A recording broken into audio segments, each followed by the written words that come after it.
बानिहाल की आवाम जो है ईमानदार आवाम है और उनको भरोसा है गुलाम नबी आज़ाद साहब पे। उनकी चाहत भी थी, मुझे भी, मैं जहाँ जहाँ गया सभी ने कहा कि गुलाम नबी आज़ाद साहब को बनहाल से इलेक्शन लड़ना चाहिए, लेकिन हमें पूरी रियासत में कैंपेनिंग करनी थी और उनकी चाहत ये भी थी कि मैं भी यहाँ से लड़ूँ।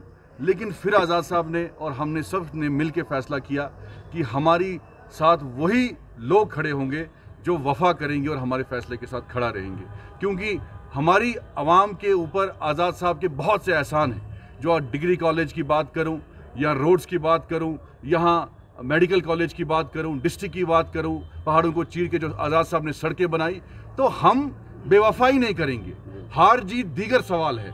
अगर मैं सलमान निज़ामी उस वक्त आज़ाद साहब के साथ खड़ा रहा जब शायद कोई भी नहीं था, लेकिन आज मैं ये मान के चलता हूं कि बनहाल की आवाम जो है, आपने देखा 8 साल की बच्ची के साथ नाजायज़ हुआ, लेकिन बनहाल की आवाम ने भी और बाहर के लोग जो चिराग खिते के हैं उन्होंने उनको ही वोट डाला। आज हमें वही लोग कहते हैं नहीं, हम उनको वोट नहीं डालेंगे। यहाँ तो टिकटों की लड़ाई है, यहाँ तो आवाम की मफाद की लड़ाई नहीं है। यहाँ तो लोग बगावत पे आ जाते हैं कि अगर हमें टिकट नहीं मिली हम भाग जाएंगे, लेकिन हमें आवाम का सोचना है।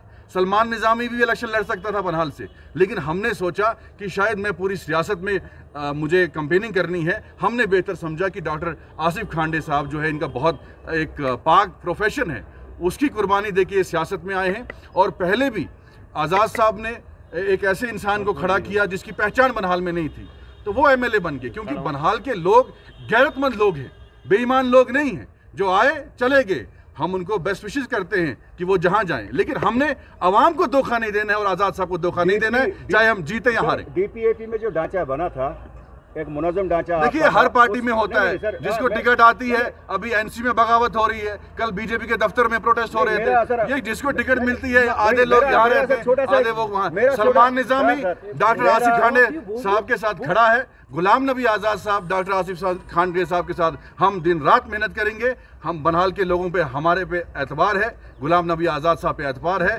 पूरी ताकत से गुलाम नबी आज़ाद साहब को 10 दिन बनहाल में बैठना पड़े, हम आसिफ साहब को यहाँ से जीत के भेजें।